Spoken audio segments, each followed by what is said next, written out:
Subukan mo yung macaroni arms. Ah! Subukan mo Codex. Penny and Talent Forever. Macaroni Arms 78. Ow! Wala bang hindi mapating na paraan para hulaan ang passcode ng HQ? Siguro subukan nating kumatok sa pinto ng HQ. Magtanong at magmakaawa na ibigay nila sa atin ang daan sa lahat ng sikreto nilang impormasyon. Parang okay naman yung naisip mo ah. Ah! Hoy! Alam mo namang gusto nila yung gel ko sa buhok. Subukan mo kaya ang Switcheroo 2000. Pinag-i-eksperimentuhan pa yun hanggang ngayon. Sino magsasabi na hindi yan gagana sa pusa at may pagkapakila merong aso?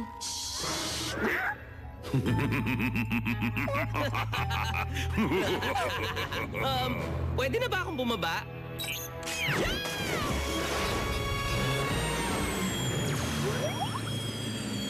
Go Gadget Breakfast!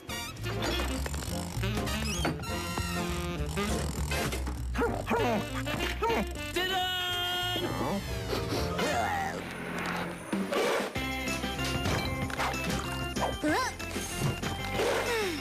Ang pangarap na agahan ng multitasker. Magandang umaga! Ano nasa harap mo? The Spy Who Organized Me. Libro tungkol sa multitasking, sikreto ng mga top agent. Sa ngayon, isa pa lang ang nabasa kong hindi magandang tip para makatipid sa oras. Payo sa matalino, huwag pagsasabayin ang suction cup climbing at pagluluto. Oo! Nabasa ko yan! Yung nagsulat, nagjajagal ng palasyo nag-aapoy habang nag-arapal sa Eiffel Tower ng pirmahan niyang libro ko. Ang susunod, yung chapter tungkol sa delegating. Ang sining ng pagkuha ng iba para gawin ang trabaho mo. Hirap na hirap ako sa bagay na yan. May naalala ko tuloy. Maging mabait ka, Brain. Kunin mo ang Jerry sa labas.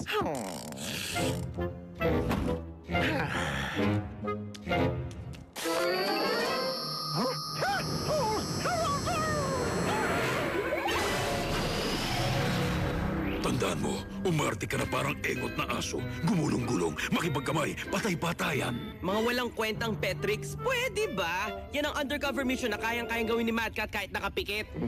At 5, 4, 3, 2... Ikaw na malamang ngayon yung alaga ni Dr. Claw.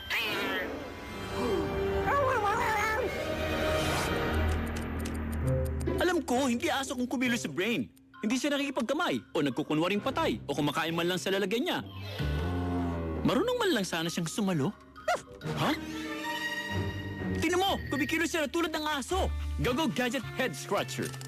Ang galing mo! Oo, talagang maninibago ka sa bago mong katawan. At sa maliit na utak ng pusa. O, ganito ang plano. Pinagpalit namin ang katawan niyo ni Mad Cat para makuha niya mga bagong passcode ng HQ. Pero pag di siya bumalik sa loob ng 4 na oras, permanente ka nang nasa katawan niya. Kaya huwag ka na magbalak na tumakas pa. Kape? Tsaa? O... Chief Quimby! Ang galing niyo namang mag-multitask, Chief. Magandang umaga, Gadget. Ngayong araw ang taon ng pagkapalit ng passcode ng HQ. Naniniwala kami na magpapadala ang MAD ng undercover agent para nakawin ang mga yon. Ang mensaheng ito ay kusang sasabog. MAD agent dito? Malay makakapaglibot sa HQ? Imposible! Ginagawa ang lahat ng pag-iingat at binura na ang lahat ng internet records ng mga codes. Narito sa portable drive ang nag-iisang kopya. Wag, Brain! Nasa kabilang bulsa ko ang para sa'yo. Oh, huwag itong kalimutan, Chief!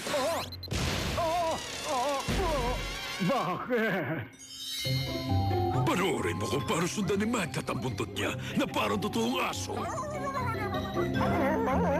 Kayang-kaya kanya turuan kung paano magpanggap sa pagiging undercover. Kasi nga, ang dinig ko sa sinabi mo noon, moustache!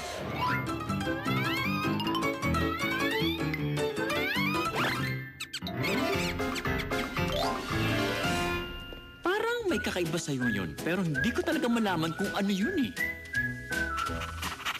Alam ko na! Mas gusto na kita ngayon! Gawa tayong listahan ng mga bagay na hindi pa natin nagagawang magkasama, ha? Yun! Magkunwaring patay? Nabasa mo utak ko! Ang sunod, fetch!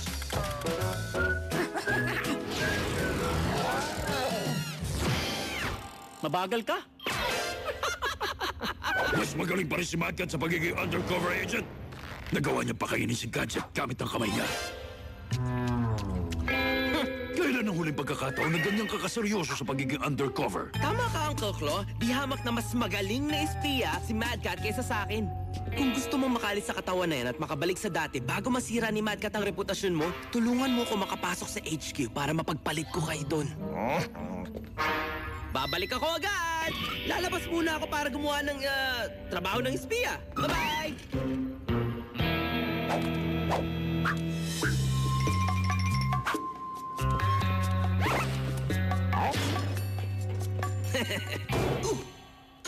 Huy!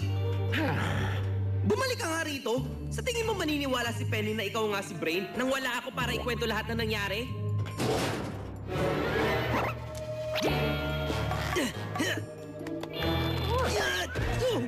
Lalo kung gagaling sa pagiging agent dahil sa multitasking exercises na to. Muntik na yun ah. Parang hindi ko suot ang 360-degree Codex goggles ko para makita ang nangyayari sa likod ko. Hello? Multitasking 101? At pinahama ka ng allergy ko sa pusa. Wala kang oras para dito. Alam kong nandito ka para... Wow! Nakawin ang mga passcode pero hindi pwedeng tatakbo ka na lang. Oh, bakit naman? Ow! Dahil wala ka nang pupuntahan. O sige, tama ka. Alam namin yung tungkol sa mga passcode kaya ginamit namin to para pagpalitin ang utak ni na Mad Cat at Brain. At pag di natin sila naibalik sa dati nilang katawan sa loob ng 7 minuto, magiging permanente na silang dalawa sa katawan nila. Kung ikaw nga si Brain, ano ang middle name ko? Sige nga. Ruth! Bakit? Pinafollow kita sa My Spy Place. Sige. Yung bagay na si Brain lang ang nakakaalam. Alam ko na. Gawin mo nga yung sayaw natin sa HQ Talent Show Country Jazz Dance Routine.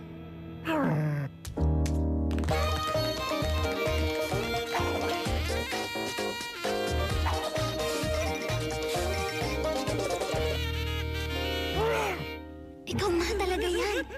Pero kung nasa katawan ka ni Mad Cat, ibig sabihin kasama ni Uncle Gadget si Mad Cat at yung mga passcode! Sabi sa'yo. Hoy! Sa teritoryo namin, nagmumultitask kami. Kaya kung magyayabang ka rin lang, magyabang ka habang tumatakbo. Anong susunod na gagawin natin sa listahan ng Ultimate Doggy Date? Sumakay sa pandalawahang bisikleta, hinatong spaghetti para sa dalawa, nagpalitrato para magbuka tayong dalawang sirena. Anong sabi mo? Lakasan mo!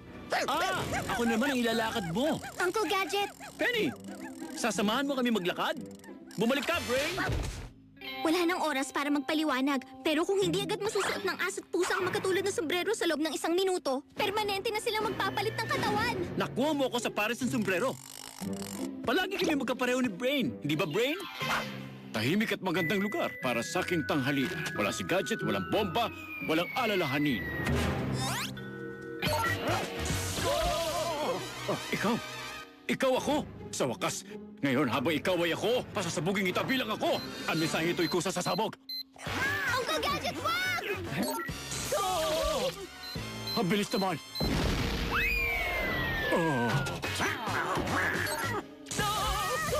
Naku po! Anong ginawa mo, Talon? Wow! Kaboses ng pamangking ko ang gwapong lalaking ito ah!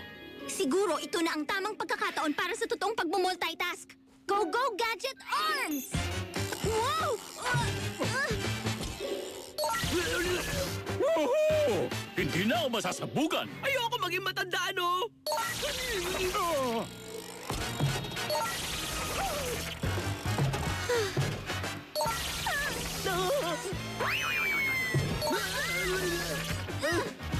Hello, sa akin?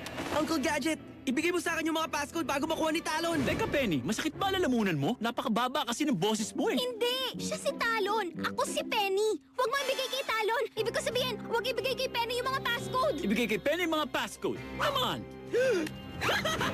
Tagumpay! Tinig ka, Talon. Meron na lang tayo 5 segundo. Kung ibabalik mo tayo sa dati, ibibigay ko sa'yo tong USB drive. Maliban na lang kung gusto mong maging ako. Oo na! Paalam mga talunan! Wow, Penny! Para ako lumakas sa ginawa mo! Ikaw, ako pala. Ang galing ko mag-multitask kanina. Oh, Gadget. Pero nakuha ni Talo ng mga passcode ng HQ. Huwag kang mag-alala, Chief Quimby. Hindi lahat ng bagay tulad ng inaakala mo. Patutunayan ko sa'yo na ako at hindi si Mad Cat ang nakakuha ng mga passcode. Ihikap ito ng librong The Spy Who Organized Me. Gustong gusto kong basahin yan ah! Gutom na ang mga alaga kong pating. Hindi! Ah!